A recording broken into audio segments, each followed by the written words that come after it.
A cool down activity is, from the name, it is the opposite of an energizer. So if energizer is something to give your students energy, a cool down activity would be something to make your students cool a little bit down, especially, if you are having an activity inside the class while you were teaching them something and they were like hyperactive and they are going crazy and you cannot really shoot them down. So you can just play a small game with them that would help them get back to their chairs, sit down, and be a little bit quieter. So we have something in Egypt, like an ancient game that everybody used to play is inside the class, is when the teacher says sun, stars and moon. So when the teachers first, everyone has to go back to their seats, and when the teacher says sun, so everyone do like this with their hands, like sun is shining.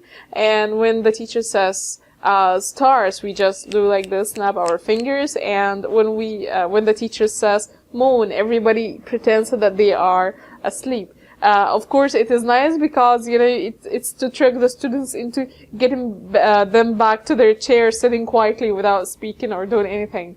So this is one of the classroom management, tips and tricks.